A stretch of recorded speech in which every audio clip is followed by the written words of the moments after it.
They assumed she'd nod along, ink the contract, and swallow their condescension with a polite smile. But Simone Caldwell wasn't built for silence. The real power moves she knew weren't made in glass-walled boardrooms or over sterile Zoom calls. They happened where the elite felt most at ease, fireside in Aspen, on sun-drenched vineyard decks between sips of bourbon older than her company. So when the thick cream-colored invitation arrived, no email, no digital RSVP, just gold-embossed script, smelling of privilege, she didn't flinch. The Whitmore Summit, hosted by the Whitmores, a dynasty with roots in railroads and rockets, their fingers dipped in every pie from Wall Street to the Pentagon.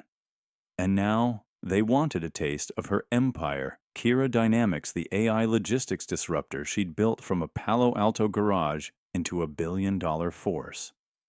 The offer? A sweet $950 million partnership. Yes, the catch.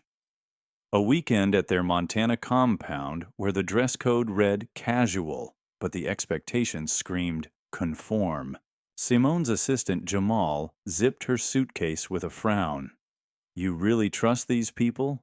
Old money types don't invite folks like us to relationship-building weekends unless they're planning to assimilate or annihilate. She adjusted her cufflinks onyx, a gift from her Ghanaian grandmother, and smirked. Let them try. Big sky unfolded like a postcard of curated wilderness, jagged peaks, a private airstrip, and a fleet of Suburbans with tinted windows. A guy named Chad Khakis, crisp smile whiter than the snow-capped mountains, greeted her at the gate. Ms. Caldwell, we're honored. The emphasis made her skin prickle. Simone. She corrected, watching his grip tighten, just a hair too long. Inside the casual lunch was a masterclass in quiet exclusion. Linen-clad heirs nibbled organic charcuterie while debating which Ivy League squash coach was worth the donation. Then came the twist. Richard Whitmore, senior patriarch and perpetual alpha, gestured to a painting above the fireplace, a Confederate general some ancestor had admired. Family history. He chuckled as if sharing an inside joke. The room tittered. Simone sipped her sparkling water, the bubbles sharp as knives. Funny, she said, voice honeyed, how some legacies are built on forgetting. The air curdled. Bradley Whitmore, her supposed ally, coughed into his napkin. Later, by the rustic whiskey bar, hand-carved from 200-year-old oak, naturally a junior exec slurred. You're not like them, you know. So articulate. Simone's laugh was a blade. Oh, I'm exactly like them, just better at math. The fire crackled. Somewhere, a helicopter buzzed like an irritated wasp. She scrolled through her phone, a notification from her CTO, patent approved. The Whitmores needed her. And suddenly, Montana felt like the perfect place to watch empires tremble. The air in the glass-walled lounge was thick with the scent of aged bourbon and unspoken rules.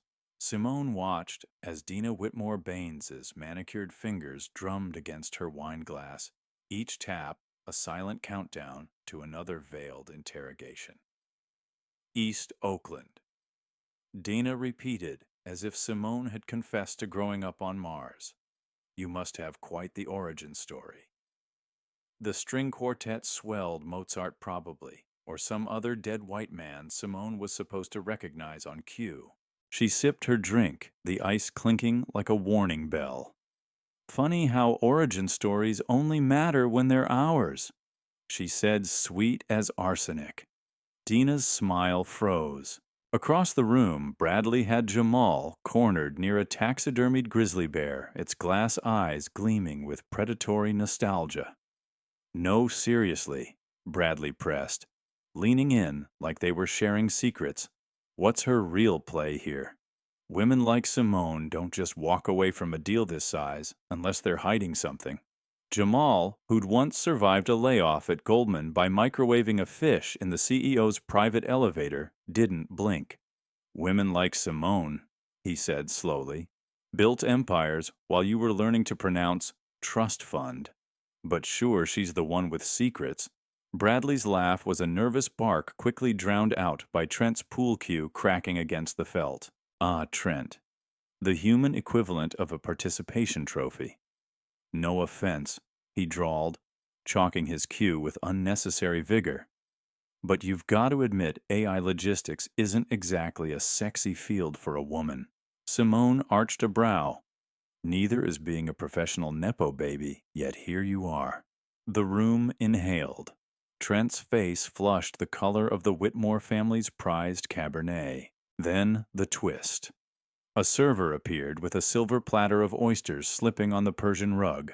The tray crashed, sending shells skittering toward Richard Sr.'s loafers. Clumsy idiot, he hissed, and for a heartbeat, the mask slipped, veins bulging spit, flying the entitled rage of a man who'd never been denied a thing. The server, a young Latino kid, maybe 19, stammered an apology. Simone moved before she thought handing him her linen napkin. "They're just oysters," she said loud enough for the room to hear. "Unless you're allergic to humility, Richard." Silence. The fire popped. Somewhere, a violin screeched off-key. Later, as Jamal helped her strategize in the rustic library complete with first editions no one had ever read, he muttered, "You're playing chess while they're eating crayons." Simone scrolled through her phone, another email from her legal team. The Whitmore's generous offer had more loopholes than Trent's moral compass. She smirked. Good, let them choke on the wax. Outside, the Montana wind howled like a warning, or maybe a promise. The crystal glass in Meredith Whitmore's hand trembled slightly, catching the firelight like a poorly held poker tell. "Oh my goodness!" She trilled, her laugh brittle as the ice she'd just demanded. "What a silly mistake." The room stiffened. Bradley's knuckles whitened around his scotch jaws. Richard Sr.'s jaw worked like he was chewing on a lemon pit. Simone let the silence stretch, savoring the way Meredith's pearls seemed to strangle her with every swallow. "No need to apologize," Simone finally said, sliding into her seat with deliberate grace. "Though I'd think, after 2 days, you'd remember the only black woman at the table isn't here to serve you." Cue the collective inhale. The fire crackled like it was laughing at them. Dinner was a masterclass in forced civility. Courses came and went, seared scallops that tasted like guilt, Wagyu beef so tender it practically begged for mercy, while conversation tiptoed around Simone like she was a landmine in Prada boots. Then came dessert, and with it, Richard Sr.'s idea of a peace offering. "Simone," he boomed, swirling his port like a cartoon villain. "We've been impressed with your resilience this weekend. Hell, even Trent's stopped making idiot remarks." Trent, mid-bite of chocolate torte, choked. "But let's be frank, our original offer was generous. Given the market's volatility, we'd like to propose a slight adjustment." Ah, the adjustment. Simone had been waiting for this. She dabbed her lips with the linen napkin, real linen, the kind that cost more than her first office's rent, and leaned in. "By slight, you mean slashing the valuation by 30% and adding a non-compete clause that would handcuff me to your board for a decade." Richard's smile didn't reach his eyes. "We prefer strategic realignment." Voice twist, darkly amused. Oh, these people. They thought "no" was a word they could edit out of her vocabulary like an unsightly clause in a contract. Simone reached into her blazer pocket and slid her phone across the table. The screen glowed with a breaking Bloomberg alert, Kira Dynamics. Secures 1.2B. Backing from Sovereign Wealth Fund. Whitmore deal in jeopardy. The room went colder than Montana in January. Bradley's fork clattered onto his plate. You played us." Simone stood smoothing her slacks. "No, I outplayed you. You wanted a weekend to vet me, congrats. I vetted you." She nodded at the staffer clearing plates, a young black woman Meredith had earlier snapped her fingers at. Pro tip. Next time, try remembering the faces of people who sign your paychecks. The walk to the door was the longest 10 seconds of her life. Behind her, Richard roared something about ungrateful. But Jamal was already waiting outside, engine running, her duffel in the trunk. Told you they'd blink first? He grinned. Simone slid into the car, the leather seats, sighing in relief. Nah, she said, texting her pilot. They didn't blink, they folded. As the SUV peeled away, the Whitmore estate shrank in the rear view, a gilded cage getting smaller and smaller until it vanished altogether. Some legacies, Simone thought, weren't meant to last. The dining hall smelled of rosemary and resentment. Crystal chandeliers dripped light onto the Whitmores like they were auditioning for a period drama, their jewels catching every flicker, as if to say, "Look, but don't touch." Simone's seat, strategically placed between Bradley and a vacant chair, meant for some absent cousin, felt less like an invitation and more like a containment strategy. She smoothed the emerald silk of her dress, a shade she'd chosen precisely because it clashed with the room's gilded monotony, and watched Meredith whisper something to Dina. The glance they flicked her way was swift, surgical. Then came the pièce de résistance, the soup course, served in delicate china bowls by staff whose names no one bothered to learn. "Ah, truffle consomme," Richard Sr. announced, as if he'd personally foraged the fungi. "A Whitmore tradition, since you could afford truffles," Simone finished under her breath. Bradley choked on his wine. Voice twist. Chiseled sarcasm. Dina, ever the provocateur, leaned in. "You know, Simone, I read this fascinating Forbes piece about leaning in. Do you ever worry your directness might be holding you back?" The table stilled. Even the silverware held its breath. Simone set down her spoon with a clink. "Funny. I've never seen a man ask that question after correcting a misquoted patent." The vacuum of silence that followed was shattered by the sudden arrival of Trent, red-faced and reeking of single malt courage. "Sorry I'm late," he slurred, collapsing into the empty chair. "Was educating the kitchen staff on how to properly sear foie gras."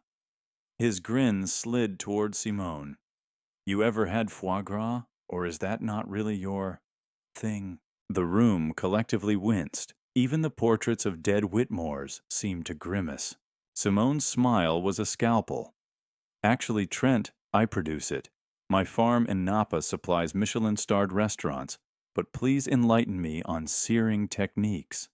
The way his face crumpled was almost poetic. That's the twist. Just as dessert arrived, a chocolate soufflé so pretentious it probably had a trust fund, Simone's phone buzzed. A text from Jamal. Check the WSJ. She excused herself, stepping into the hall where the cold air bit like truth serum. The headline blazed across her screen.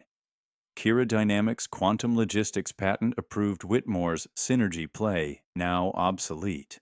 When she returned, Richard was regaling the table with a story about his grandfather, outsmarting some 1920s regulator. Simone cleared her throat. "Speaking of outsmarting," she said, tapping her phone against her palm, "you might want to check tonight's market alerts. Our patent just cleared. Turns out the future doesn't need your railroads after all." Bradley's fork hit the plate with a clang. Richard's face purpled like bad Bordeaux. "You knew this was coming," he hissed. "Of course," Simone said, gathering her clutch. "But unlike your family, I don't confuse tradition with strategy." She paused at the door, the firelight carving her silhouette into something sharp, unstoppable. "Oh, and Meredith." The soufflés collapsing, much like this negotiation. Outside, the Montana stars burned cold and clear. Jamal waited by the car engine running. "They'll call by dawn," he said. Simone slid into the seat, exhaling for the first time in days. "No," she corrected. "They'll beg." The tires crunched over gravel, leaving behind a house of ghosts, ones who just realized their haunt was over. The grandfather clock in the corner ticked like a bomb as Simone's words hung in the air. Richard Sr.'s grip on his scotch glass tightened until his knuckles matched the ice cubes. For a heartbeat, the only sound was the fireplace crackling appropriately, like something was burning to the ground. Then, from the shadows of the hallway, a slow clap echoed. All heads turned. There stood Eleanor Whitmore, Richard's sharp-tongued 90-year-old mother, leaning on her cane like it was a scepter. "Brava!" She croaked, her voice like parchment, but her eyes alive with mischief. "Took you long enough, Richard. I've been waiting decades for someone to say that to your face." The table collectively gasped. Even the pheasant seemed shocked. Eleanor shuffled forward, her vintage Chanel suit rustling. "Young lady," she said to Simone, "you remind me of myself in '65, only smarter and with better shoes." She shot a withering look at her son. "And you, Merritt, please. Your father bought your Yale spot, and his father paid off the dean when you flunked thermodynamics." Richard's mouth opened and closed like a landed fish. Voice twist icy triumph. Simone bit the inside of her cheek to keep from laughing. The universe had just handed her a grenade with a Whitmore monogram. "Mrs. Whitmore," she said smoothly, "I'd love to hear more about 1965. Eleanor waved a dismissive hand. "Later. Right now, I believe my idiot grandson was about to apologize." She glared at Bradley, who looked like he'd rather swallow his tie. We, Bradley stammered, then exhaled hard. "Simone, this isn't how we wanted tonight to go." "No," Simone arched a brow. "Funny. The place cards suggested otherwise." She flicked hers with a fingernail Caldwell in swirling script wedged between the drunk and the dilettante. Eleanor snorted. "Oh, those. Meredith's idea. She thought seating you next to the silver would make you feel at home." The silence that followed was atomic. Simone picked up her clutch, the emerald silk of her dress catching the light like a blade. "Here's my counter-offer," she said, addressing the room but staring straight at Richard. "K-Tech buys your logistics division for 40 cents on the dollar. You keep the family name on the letterhead for nostalgia's sake, and I'll even let Trent keep his foie gras opinions." Trent made a noise like a deflating balloon. Eleanor cackled. Richard stood so fast his chair toppled.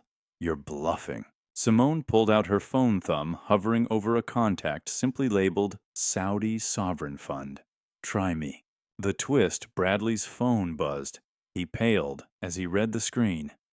"Dad, the Times just leaked our Q3 numbers.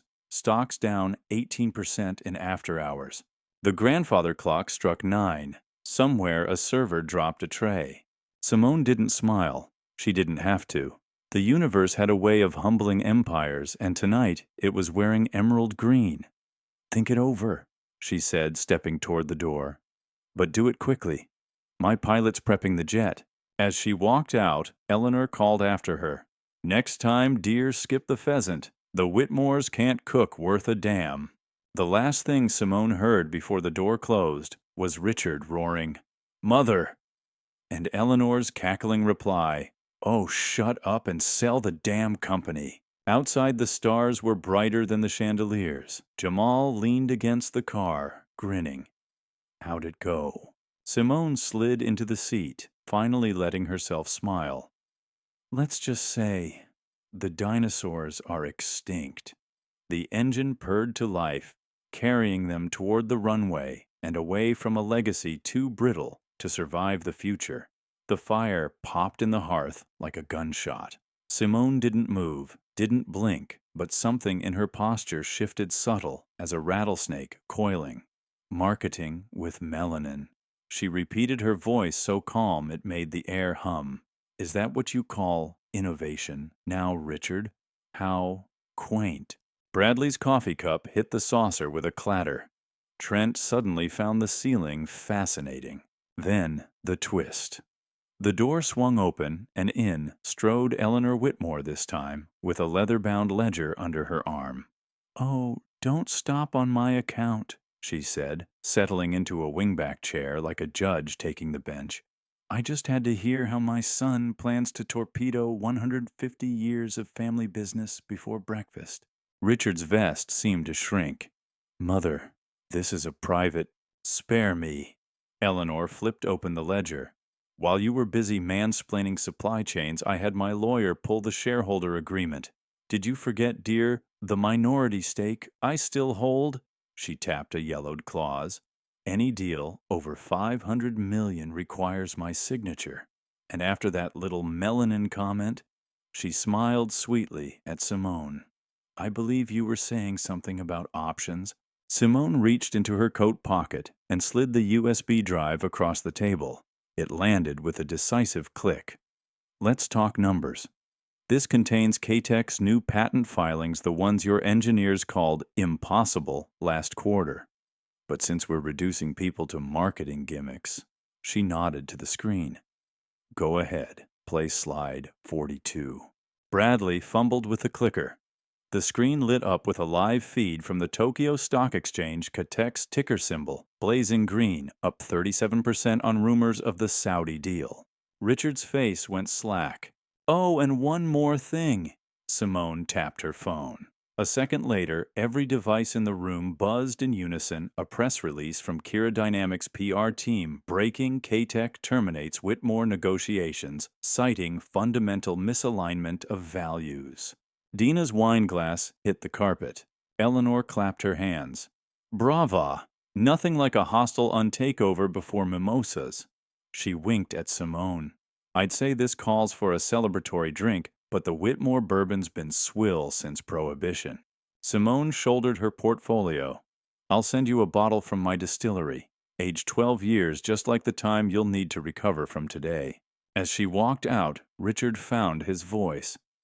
You'll regret this, he spat. Simone paused at the threshold sunlight from the windows, cutting her silhouette into a blade. No, Richard, you will. Because in 5 years, when your trains are obsolete and your ports are bankrupt, you'll remember this moment. She adjusted her cuff. And you'll wish you'd stuck to talking about the weather. The door shut behind her with the finality of a vault. Outside, Jamal revved the engine, grinning through the open window. To the airport, Simone slid into the car, the leather cool against her skin. No, first we make a stop. Where? She scrolled through her contacts, landing on one labeled WSJ Editor. The nearest Starbucks. I have a hell of an interview to give.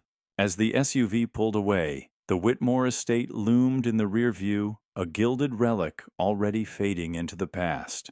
Bradley's tie was crooked, his collar damp with sweat, despite the Montana chill creeping through the windows. He looked like a man who just realized the lifeboat was sailing without him. Simone, be reasonable. Reasonable. She laughed sharp as the wind outside. You want reasonable after your father reduced my life's work to a diversity quota. Tell me, Bradley, if I were some silver spoon heir with a trust fund and a Y chromosome, would you be begging me to be reasonable right now? His mouth opened, then shut.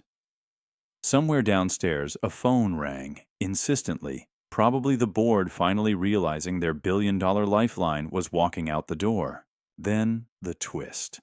The elevator dinged, and out stepped Eleanor, gripping a folded newspaper like a weapon.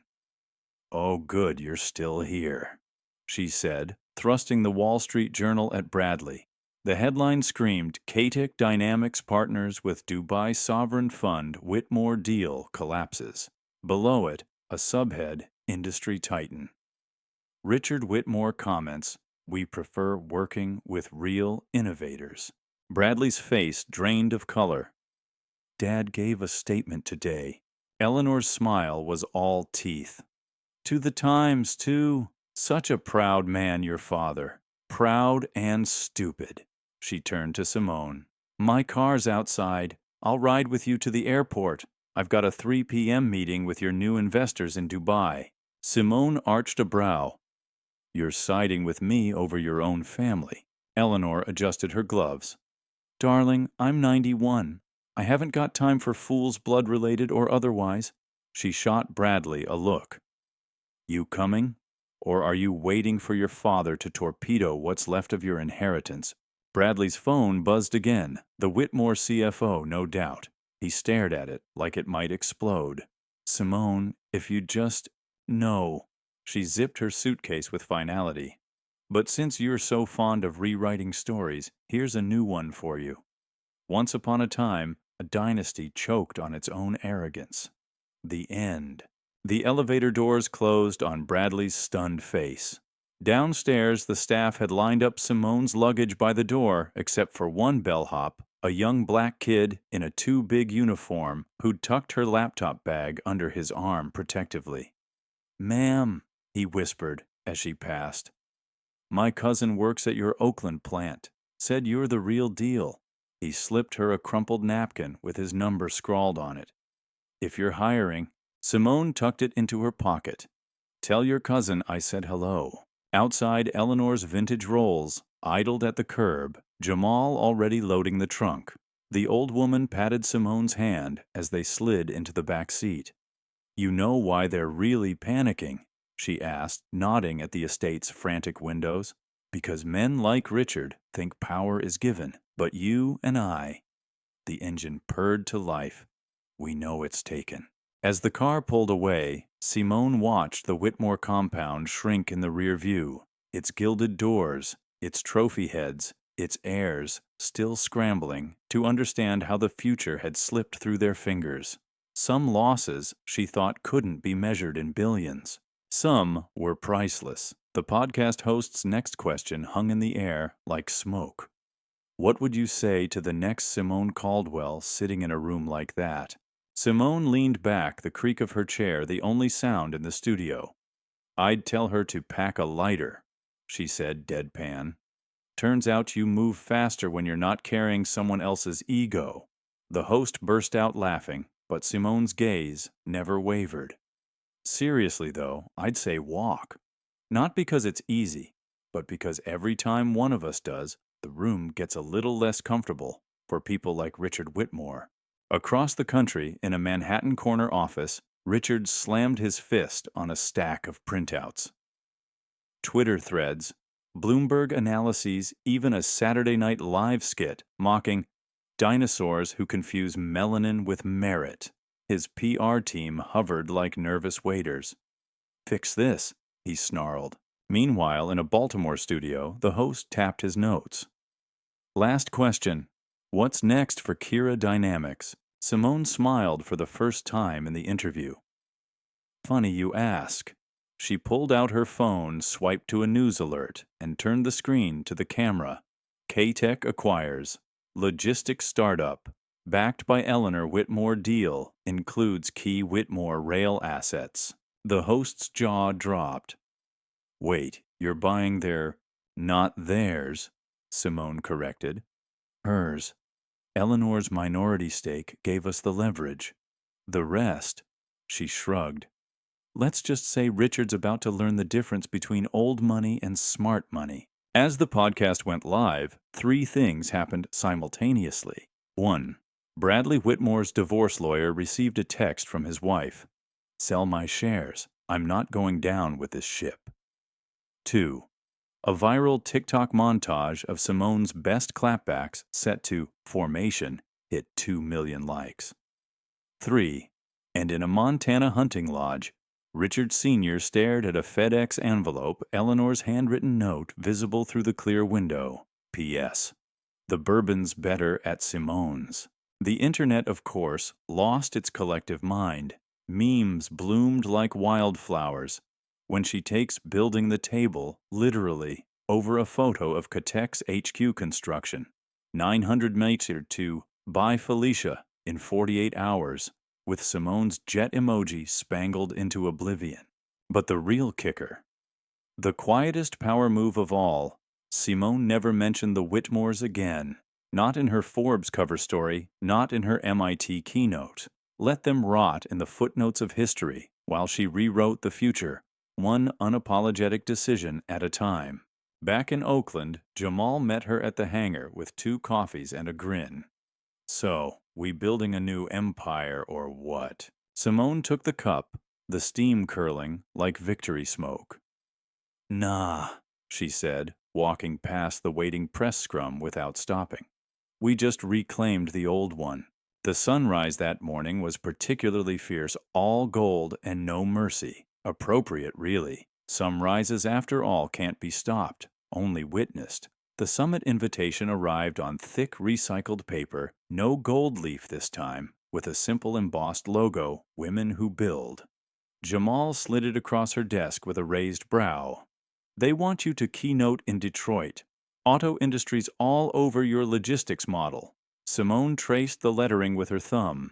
10 years ago, she'd been turned away from this same conference for lacking sufficient corporate backing. That night, over takeout in her office, Kesha dropped the bombshell. Whitmore Logistics just filed for Chapter 11. She spun her laptop around. The Times headline blared, "Legacy Giant Collapses After Failed AI Pivot." Below it, a buried quote from Bradley. "Perhaps we relied too heavily on old paradigms." Simone chopsticked a dumpling, unfazed. Old paradigms don't collapse companies. Old attitudes do. Then, the twist. Her phone lit up with an unknown number. The voice on the other end was all honey and grit. Simone Caldwell. "This is Lena Pierce. I lead the Black Women's Venture Collective. We've got a 200-metered fund looking to back women who walk away from billion-dollar deals and build something better."